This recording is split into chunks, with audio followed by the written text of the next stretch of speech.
I'm sure many were registered to attend in advance, and it's now the time to go live. So I hope that you'll be with us. And of course, if you're not able to catch us on live right now, you will be able to watch this recording on the multiple channels where we have right now, not just my personal stream on LinkedIn, but also the YouTube channel of the Digital Collaboration Academy and the Facebook page of Digital Collaboration Academy too.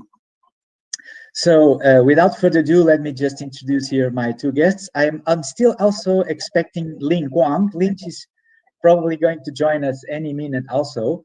But with me today, I have Jeremy Liu by order of alphabetical order. And Jeremy is the founder and the CEO of Groupmate Technology, a company that builds, Lin is just joining us in a few minutes. Groupmate is a group decision support platform that's the core of our training and certification course in the Digital Collaboration Academy, and that Peter Seah is going to talk in a minute. But Jeremy is a renowned facilitator, also an IF member, which I'm very proud of having his membership in the association as current director of conferences and events in the IF. It's very, very good to have you on the association, Jeremy, as a member. And also he produced a wonderful fireside chat conversation during the OFU and Facilitation Week. That's the background we are actually using. And it's based on this conversation and the subject of this conversation and the discussions we had that we're going to talk about during this live stream here. So thank you so much, Jeremy, for being here with us. My pleasure. And it's also so great to have here with us Peter Seah. Peter is hello, good evening. A renowned facilitator. He was actually also my assessor when I did my CPF exam almost 2 years ago. So I have a special connection with Peter because he's the person I know with the most in-depth knowledge on not only digital facilitation, but also facilitation as a whole, as a core discipline. Peter is also an expert in organizational learning, in training, and also in change management. He is the member of several scientific societies, and also a CPF and a member of the IAF. And is also the chapter leader in Singapore, where we are now going to invite also to this conversation Lin Wong, which is a CPF also from Singapore, I believe. Lin, you don't have your camera on. So as soon as you can have your camera on, we're going to be able to see you. But anyway, while Lin is firing up her camera, maybe we can start up with this the whole idea of this virtual event you organized, Jeremy. What was behind what was in your heart when you planned these fire chats, both one in US, another in Europe, right? Right. Yeah. So that's a great question. Actually, what inspired me to run that was there was a survey that was done, I think, as part of OFU, and overwhelmingly, when we were reading through, I think there was something like 100 or 50 questions. A lot of it was around that sense of connection and how do we stay connected? What can we do? What can we do to engage people? How do we ensure that they're participating? How do we ensure equality and equity? So a lot of that came back down to humanizing the digital experience. So the idea was to reach out to people that had been doing exactly that and for them to share their stories, their experiences. We ended up having quite a lot of people in that panel, so we did have to split up into the 2 time zones.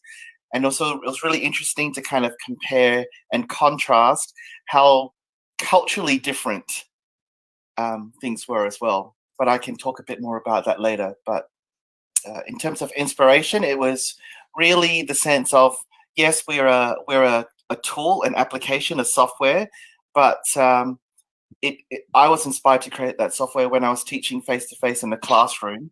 So it's never left the soul of the product. It's never left the soul of why we exist.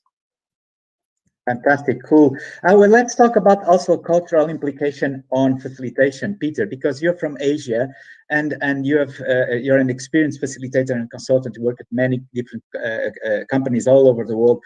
Do you notice that culture can have an impact on facilitation, on the way we get results from groups? Paul, definitely. Culture definitely has a great impact. Primarily because culture is a manifestation of how group come together. It is a symbol of when group gets together, their habits, their thinking, and even their rituals. Formulate the artifacts, and we can see it. Some are visible, some are not visible, and in a way we can call it culture, for example. One thing I do notice in my traveling and working with different groups, I think definitely in the West, people are a bit more open, more direct. That a lot of time makes a conversation a lot more easy because you really speak off the mind. But in Asia, I wouldn't say not all parts of Asia, but for those that I connect largely, right, there's a certain reservation because there's a certain respect for the superior, the elder. I cannot be speaking ill of them. So whatever things I do make a hint, make an indirect speech. Yeah. So this is one aspect. Of course, that make conversation a lot more harder. But on the flip side, for example, being open sometimes can be more confrontational to a certain aspect. That will be a group where I work with, where there's a mix between a so-called the Western and Eastern culture together.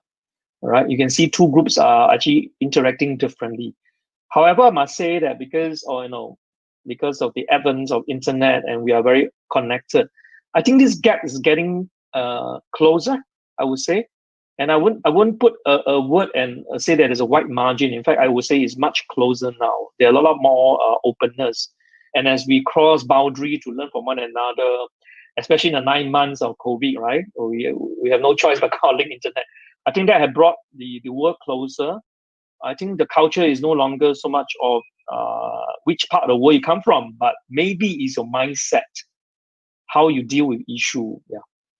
Fantastic, Peter. It's so good to hear that. And Lin, finally, where you are here with us, Lin Wong, CPF from Singapore. Hi, Lin, you are muted. You are on mute. Hi everyone. Okay. And hi Paul, Jeremy, hi Peter. I'm so glad that Lin can join us here because Lin is one of the very, very first certified Groupmate facilitators. So she's with us. And surprisingly, Lin is also a CPF like me. Surprisingly, she's also, of course, a consultant in change management with lots of background and experience on that, as you can check on her LinkedIn profile. And Lin is not just a CPF, but is also someone that practices future foresight facilitation. I just attended recently a workshop conducted by Lin and April from the Singapore chapter, and they surprised me with the professionality that they addressed this future foresight facilitation. So Lin, tell me a little bit, do you think that Groupmate could be a good tool for future foresight facilitation? Hi, yes, I think so, because I like that Groupmate has this has different kinds of templates that we can make use of, and it allows us to add on our own templates also. So there's the flexibility there. So I think that definitely Groupmate is something that we can use for our foresight facilitation work. I'm pretty sure about that. So Jeremy, back to you in order to try to follow the circle here. You mentioned before that you like to talk about the experience between US and Euro. What was the main difference you encountered in the conversations you hosted on the fireside chat last week? I think I have to give some context, if I can, around who was actually in the panel. So in the US panel, we had someone from Deloitte and someone from Issachar, and they were running a virtual conference with 600 people in 3 different time zones, all different chapters. And they humanized the experience by wanting to, they were used to having all 600 people in the room, and that was not going to happen. So they tried to recreate an excitement and engagement factor by making it like a production. So they went to the effort of dressing up, having teleprompters, talking to the audience, calling them out like they would on a talk show. The presenter came out and she was dancing to the music. They had everyone take a group photo, which became the backdrop, and it's sort of a cinematic experience, but to give them a sense of space. So there was a lot of effort that was done in that regard, even though they were using Groupmate to do a how, now, wow, and a SOAR analysis. So there's still work to be done. But the way they tried to engage the audience was through their own energy and bring themselves and their personality to the overall conference. And that's how they did it. That's how they tried to personalize it. Things that they were also doing for next year was, giving people food vouchers so that the people could share a meal together, and to then use the sense of participation in their activities to feed into the next chapter. So then people felt like there was flow from one region to the next. So that was something that came out of that group. In slight contrast, we had Tim, Mary, and Tuesday from the outside group, and a lot of their work from humanizing the experience is actually dealing with homeless people, on the streets, with social workers, with change management in trying to have equity through the system, and making sure everyone had a voice. And so their work is very deep.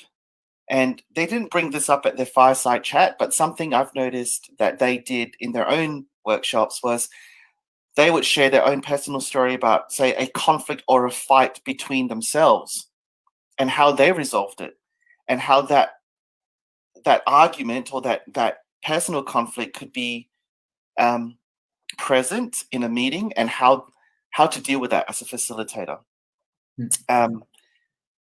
So their perspective was, again, they used lots of other ways, very creative ways.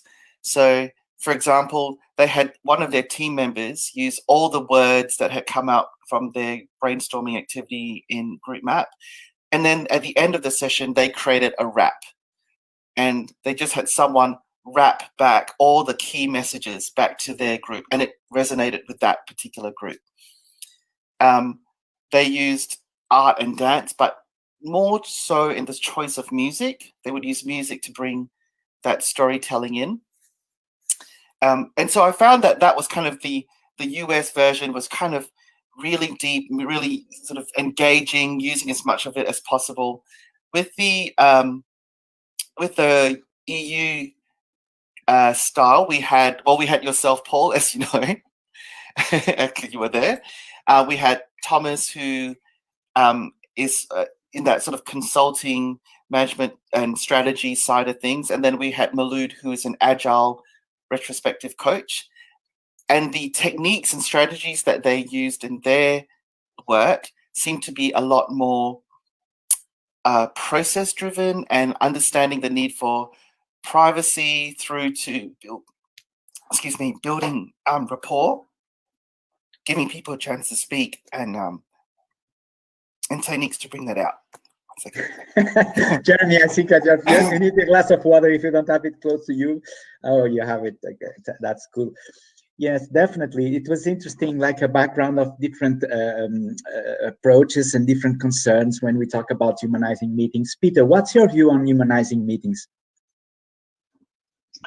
I'll give a little different perspective. I think for me is really back to the basic, I think technology is something we are very excited about. I personally am very excited about technology.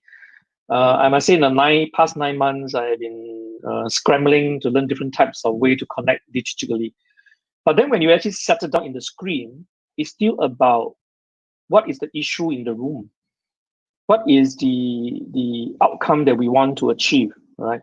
So I would say the way to humanize a conversation is really to look at first the outcome, what the outcome the group want to achieve. For a certain reason, I would like to share another sessions I did for 500 people, quite different from what Jeremy shared. if I were to use the dances and songs, I think I would feel very miserably because the issue was about connecting the passion of the participants to the vision. So what we have done is, in these 500, I divided them into 25, some 30, and I have to classify them into leadership and non-leadership, because generally, if I put the leadership with the non-leaders, conversation will not be exciting. So the first cut has to be separated. But what we do is that we painstakingly build the conversation before they come into the room. We already connect them through another platform tool where we can explain to them how they be connected. And we ask them, what is one reason why you come to work? What would that be reason be if it's not there yet? And then we bring this conversation to the room and we make the connection. And with the platform technology, I have some participants who are 50, 60 years old, even near 65, 68. They do not know how to use even the handphone, but they was trying very hard because they were so passionate about the topic. Yeah. So that is the first factor I would say to humanize the conversation is look at the connection. And the connection is about the outcome. Right? And in the outcome, I'd like to share another point is, which is the point. There's an outcome that is different from the word effects. You can have an outcome, but what is the effect you're trying to achieve here? For example, most of the time you're focusing on the processes only. I must say, even the early days of my practice, I'm very keen on to making sure I do step 1, step 2 right? I'm not concerned about what is happening in the room, and that I will call the effects. What do you see in the room? And if I will connect that effects in the room, that's where the power will come. So whatever tool you use, all right, of course, the tool is important, definitely, but normally the tool has to work with the effects. And for that matter, I must say, I find Groupmate, there's certain features inside that connects it very well. So one quick example will be, I could change actually the process on the fly, right, behind the scene when I'm doing, and I love that part because I can continue to talk, recognizing that things change, and behind I can walk my fingers, tapping through the process. And the participants will just go with the flow without knowing it. Yeah. That's my sharing, Paul. Okay, thank you so much. And how about you, Lin? How do you go about humanizing your meetings?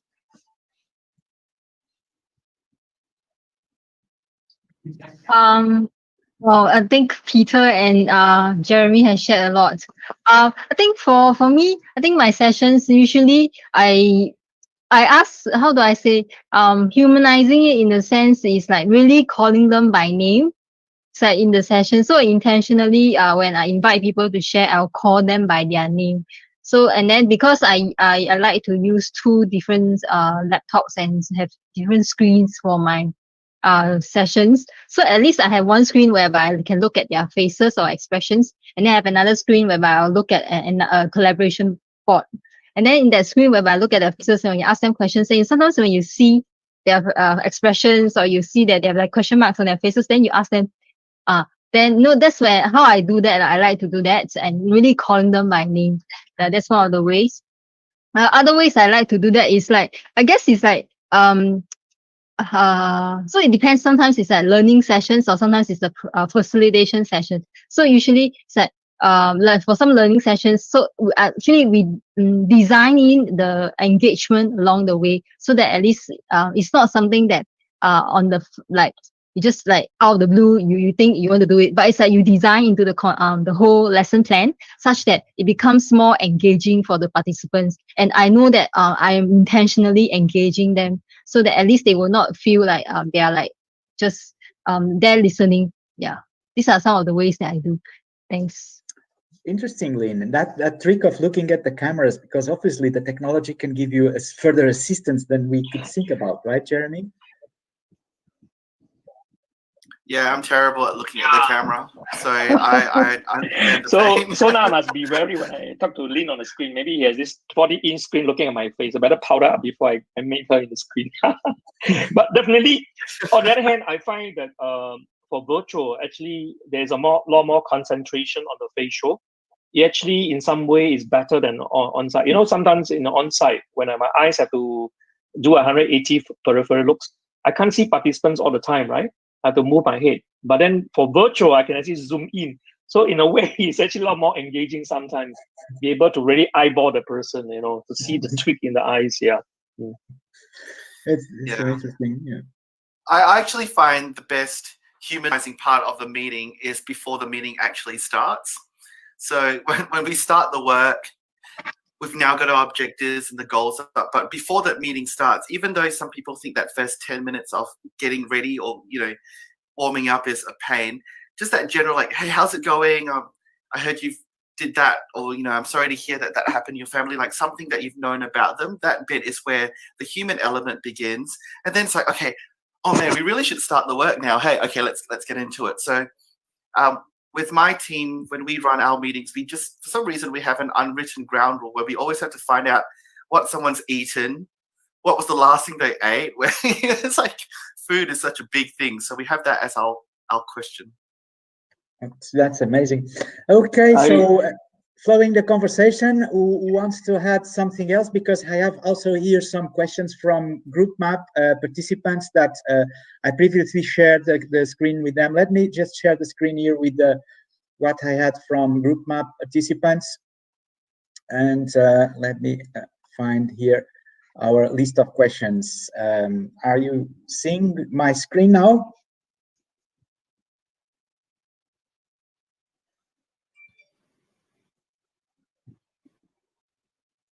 Are you seeing my screen with the questions from Groupmate?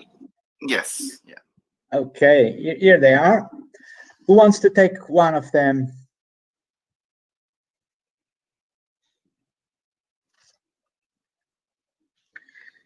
Okay, I'd like to start. Let's start out with one question. How do we humanize and still get all the work done before we need to do?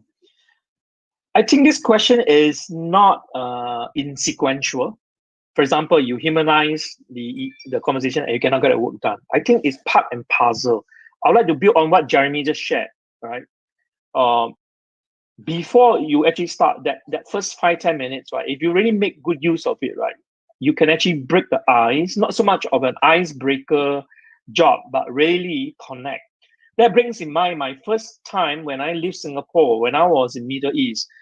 I always wonder why my client or even my partners, right, they would like to spend for the first 15 or even 20 minutes to talk about what did I eat for bread in the morning, what kind of pita bread that I eat, what did I do the weekend. I didn't realize it after a while. Then they are actually engaging a conversation to find whether I'm actually ready to have a conversation with them later on, where I am in the space. And I think this is an important part.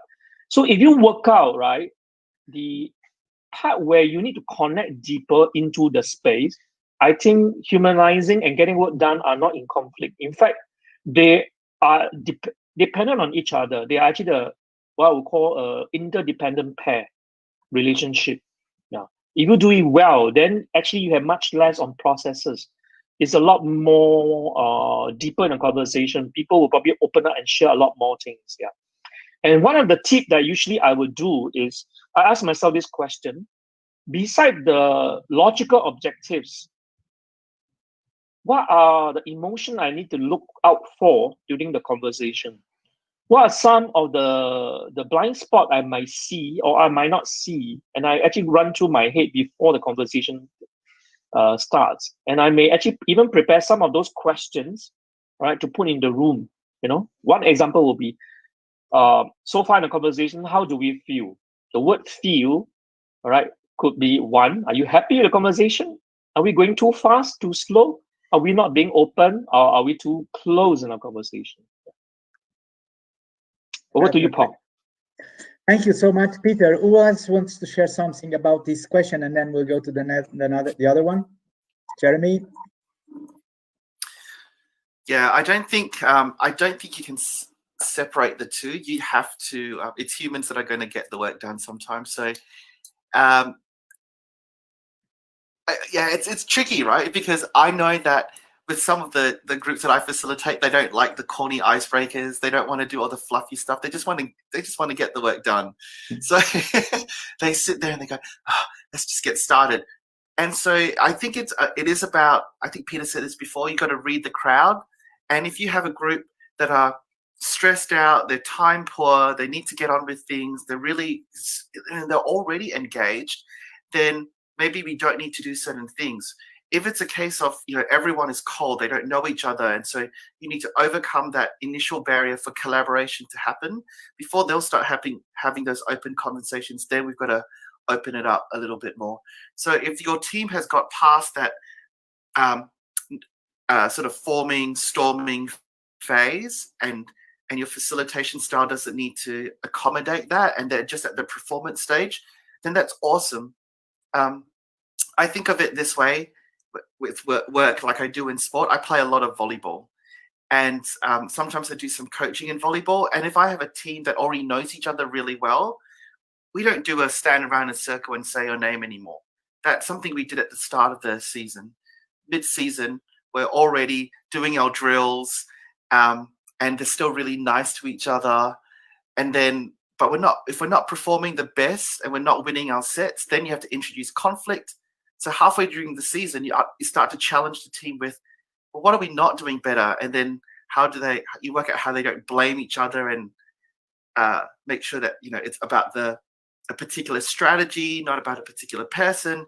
And you've got to manage that conflict through all the way to the end. And then when the end of the season, you're celebrating that success. So the whole way through, you've got this process flow, but all the way through, you're managing the human emotion and the experience. So I think it's just part and parcel of the work we get done. What's the stage of the project you're in? What type of meeting are we at? Have we done this before? All that sort of stuff. Right. Lin, anything else you want to add, please, or comment on any other of the questions that we have here on the shared screen? I think I just want to add on to the question that Peter answered. It's also about, really designing into the process, because you know that you want to humanize it, and you know that you have an outcome you want to achieve. So in your whole design, you need to allocate and allow time for it to happen, because you know that at the start, sometimes if you come together a new group of people, it will be cold. So we have to be patient and allocate time for that space first, for people to feel comfortable with one another. And then, and when we are designing it, we also really have to intentionally set aside enough time for that before we move on to the next subsequent stages. And it's also important also that we need to manage the expectations. It's like, we cannot, let's say if the client would like to have this whole lot of outcomes, but we know that in that session, we may not be able to achieve that. So we need to manage the expectations of what we can achieve. And we also need to explain to the client, we need to have that kind of engagement during the session, because it's very essential for the session to be productive and be meaningful for the participants. So it's like really from the start, you have to start thinking about it. Thanks. Yeah. Thank you so much, Lin. Paul, I'd like to be on Lin answer to go to the other questions about embodiment, right? So moving from what Lin has shared, I think one of the aspects about really holding the space is an important fact. The facilitator need to hold the space for the group. There are many ways to look at holding the space. There are many literature, there are many philosophy and discipline, right? My simple way is very simple. I hold the space by being myself as a facilitator, but I'm also part of the team. So I'm actually part of, from a systemic point of view, I'm actually part of the team. So when I hold the space, I can feel what the group is feeling. I can sense what the group is sensing. And I can also kind of look at what direction are they pointing towards, how the outcome comes. So what is really important is the embodiment of facilitator, beside your own practice on your reflection and so on. You need to bring that space into the room where you are neutral, because being neutral will mean that you're able to hold your emotion at a very objective view. You are not citing anybody, but yet you can fire off impactful questions at anybody in the room so that the group will learn, right? So in the space of bringing up the conversation, we are drawing insights from the room. So that would be my answer to the other question on embodying part, right? And of course, behind that, you need a lot of practice. You need to know your tool very well for the first start. So you know how to maneuver your processes. But at the same time, you know how to actually manage yourself, especially emotion part. There are times where I'm being challenged. They look at me, wow, Peter, what do you think? Why are you always asking that question and not giving us answer, for example? It's a challenging question, That like self-worth being challenged, your ego. You need to keep it way. I mean, keep in a way that you maintain that posture. Yeah. So that will be my answer to the other question. Yeah. Definitely. Thank you so much. This is an enjoyable conversation so far, and interesting for me that as a participant of facilitation led by Lin, because when she was doing her assessment as a certified group map facilitator, I was part of the meeting that Lin facilitated, and I noticed that there's such a difference in style from a facilitator and the other. And sometimes what's difficult is to find a tool, a facilitation tool that's adjustable to all facilitation styles. I'm wondering, Lin, do you find it was comfortable for you to adapt your facilitation style to the use of group map, and comment me a little bit on your experience as a digital facilitator? So when I was, what I remember about during the assessment, right? You reminded me, even when we were preparing for the assessment, you reminded me that it's the whole process, and that I'm part of the whole process of facilitation, and I'm part of the whole process of utilizing group map for the conversations. So it's like I shouldn't separate myself from group map. I remember that's what you said. Yeah, in the whole virtual facilitation process. So which reminds me that it's like what Peter earlier said. I like that group map allows me to work from behind the scene. Let's say if I'm co-facilitating with someone, so that person that can be talking, then the person could have just WhatsApp to me or send me a message, Lin, can you please activate this part? And I can just immediately activate it behind the scenes without anyone knowing it. Yeah, so I like that part. And I also like that how it's, how do I say, it allows, how do I say, it allows like me to take, because of the flow that group map has, is like you can see when you brainstorm, then after that you cluster, and then you vote, and then you see the results. I like how it's like it gives that process really right in front of you, because when we do it virtually, you can see that process happening, and you can see like when you vote, and you can see the results right in front of you. Yeah, because I know that there's some platforms that I've tried before, you can't see the full results. So throughout, like it doesn't stay there. It's like after a while, the voting will be gone. But group map allows that, so I think that is good. And after that, I can even save the results. For, let's say, if I can compile into a report for clients. So that's what I like about group map. So thanks. Thank you so much, Lin, for sharing this. And Jeremy, what are the design principles? Because you are a facilitator from many years of experience. As I already told everybody, you are a member of the IAF. So what are the design principles that guide your team when developing group map? Because now I see there's the visual appearance also of the tool is important, because we now can create maps with these beautiful backgrounds. But can you expand on that? What are the major design principles on Sure. when you develop group map? That's a good question, actually. So funnily enough, group map came out because I was teaching in a classroom at the time. And if you can imagine teaching a group of students, they're not always the easiest to keep focus and attention. So, actually, the design principle was, how do I compete with Facebook and Twitter for their screen space? That was one. I think we interviewed 100 educators and group facilitators around things that they did, and then we actually used the IAF's Facilitators Handbook. You know, that white book with all those pages and a whole bunch of methodologies in there, but using their principles of the flow. So those three things kind of informed the design thinking space. We initially started off with just mind mapping, and the idea was to have a 3D mind map, but it came back down to that was way too complicated, Jeremy. Nobody's going to do that. So we ended up with these other sort of list making canvases, create your own template style activities, case studies that were designed for classroom. And as you know, like GroupMap doesn't have video conferencing tools and all that sort of stuff, because we never designed specifically for virtual. We designed for digital. we were trying to make it so that if I was standing in front of a room, I wasn't writing down all the answers that everyone gave me and they would just copy it back down. We wanted them to do a lot of critical thinking. We wanted them to get feedback straight away. But then we wanted to have an artifact of that conversation. And if someone wasn't there that day, or someone said, I can't remember what we said, there it is. You know, here's the written memory of the day. So I think, I'm not sure that my initial design values were all that strong to begin with. It was really just something I needed to try and do, and I had to compete with other tools for their attention.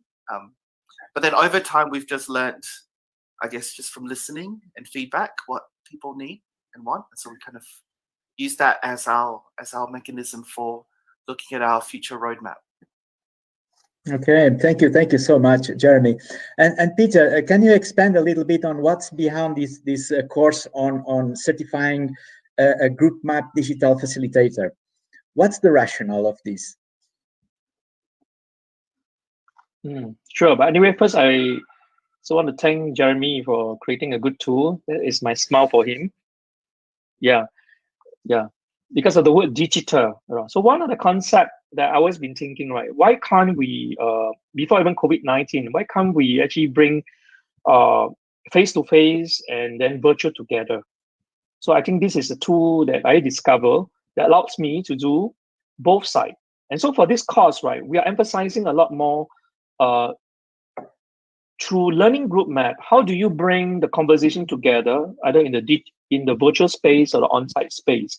But a metaphor I like to use would be like a raft in a very rapid flow of water. So most of the tool allows you only one direction, but there's an oar in the Groupmate that allows me to steer as I move along, right? So in this course, we are teaching people how to move that steer with the oar in the hand and moving in the rapid. Because it's a rapid, it's very fast, right? Most of the tool, you will be in trouble because you got no time. You say, wait, let me put a frame there, let me put a sticker note there, right?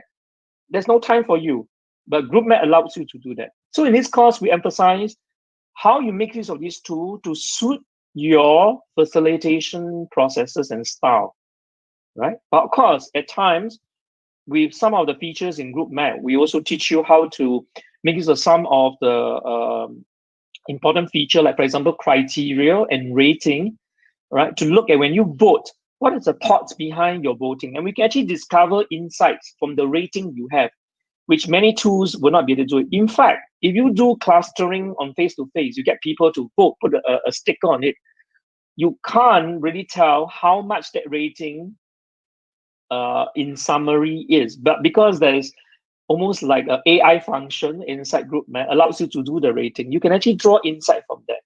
So in this course, we also look at how you design this into the feature to allow you to draw deeper insight, not just a tool, but the tool allowing you to be able to pull out important conclusion with the participants, right? So by and large, the course, we're looking at three things. One, we help you to use Groupmate by going deeper into the Groupmate, and we certify you as a Groupmate facilitator. The other one, we'll be looking at applying good practices of a good facilitator, a professional facilitator, and immerse it into the tool so that at the third stage, the number three, is that you're able to bring in greater collaboration, humanizing the connection. Fantastic. It's really a great sharing, Peter, and I'm so grateful. So we already covered a lot of ground in this fireside chat on the fireside chat that was originally created by Jeremy in Facilitation Week and OFU. It was really great to have these guests here around me. Though let's finalize now this conversation with one thought about what will be the impact of the vaccine. Are we going back to face-to-face meetings and forget all about what we achieved by starting to learn how to take advantage of the digital in the virtual spaces? Or do you think that the digital facilitation is here to stay? A quick round, starting by Jeremy, perhaps. Then Lin. Oh, by me? Okay. I was going to say, isn't this the topic of your cocktail night? We are also starting that, yeah, on the video. I love that question, Paul. Just because that is the kind of conversation you would sit around a table and have a drink and chat with your friends about. So it's definitely very interesting. I'm just like anyone else. I'm itching to get back into travel and just see the world and, you know, be with people and all that sort of stuff. But I think, you know, at the same time, we also will understand that time is so precious and that digital can be not just time saving and insightful, but we're going to have to learn to include people who might still not be in the fortunate position of being able to do, you know, not be able to come to a meeting. So I think inclusion is going to will be with us for a long time, not just because of COVID, but just cost, time, space, those sorts of things. And I think there's certain things that digital facilitation can bring to the table around insights that you can't see. You know, as the facilitator, you have to do all the things where you're watching body language, sensing the room, doing all the stuff. You're not there to do the data analytics and do the drill down and look for congruence and correlation, and you know, those sorts of things are where digital data can be super useful in helping you decide on the outcomes and direction. So let the tools do their job and humans do our job, and the two of them bring some magic together. And I think that's maybe what the future could look like, with or without a vaccine. Definitely. Okay, following alphabetical order, Lin, what's your view for the next stage? I feel that you'll stay virtual or digital facilitation. So it's like it's a mixture of face to face and doing it digitally, because we have already had a taste of how we can do it digitally, right, virtually, and we have seen the possibility of doing it virtually, you know, and really including people from. I mean, what I feel that the biggest thing that I took away from the whole COVID thing is really the opportunity to really get in touch, engage with people from different parts of the world through the different sessions internationally that I attended. So that is really something that I feel it will still stay digital, and it's going to complement the face-to-face sessions in future. Yeah, that's my thoughts. Thanks. Thank you, Lin. Thank you so much. Peter, last but not least. Okay, I definitely also miss the flying, the traveling. Yeah, I was just telling my client today, I really miss Taipei, for example. Yeah, I look forward to the early implementation of the vaccine, so at least I can travel more freely. But at the same time, I'm also excited about the prospect where we bring digital collaboration in a wider space. I'm looking at the idea of inclusion. I think in this space, right, we found that there are a lot of inequality because some people just cannot afford certain technology. But I'm very hopeful that with the 5G coming, digital collaboration will bridge the gap, you know, because 5G can do a lot of wonders. And with digital facilitation, bridging face-to-face and virtual, I will see a marvelous. So I'll just give an example. If I have a big room with a big board with hundreds of sticker notes, and I can put it into the Groupmate, I can carry everywhere I go, and my client can continue to look at the conversation, draw the data, and then go to another space again, right? I don't have to fold my board. Yeah, in the past I had to fold my board, kind of take picture, and then do a lot of editing behind. Now I don't need to do that. So I'm looking forward to kind of that space, and that's why we call it digital collaboration rather than just virtual collaboration. Fantastic. Well, thank you so much, everyone. And just to remind you that it's here, if you would like to join our next course on the 23rd of November, you can register at digitalcollab.academy. You can find us in the cyberspace there. Also, if you have a client that you can find interested in digital facilitation and you have trouble on that, please talk to us, because it's always a pleasure to expand on the knowledge of digital collaboration. And you have here the experts in the field. You can talk either with Lin and Peter or Jeremy. Talk to us. We want to expand on digital facilitation worldwide. So, Lin, Peter and Jeremy, thank you so much for joining this conversation with us today. I wish you a rest of evening or night, right? Because where you are, it's probably even late, and the rest of the day for all the viewers that are watching us. And we'll be back in a couple of weeks with more conversations. Great. Thank you so much, Paul. Thank you so much. Enjoy And bye-bye. Bye-bye. Oops, Thank you, everyone. Thank you. Bye. Goodbye, goodbye, everyone. Bye.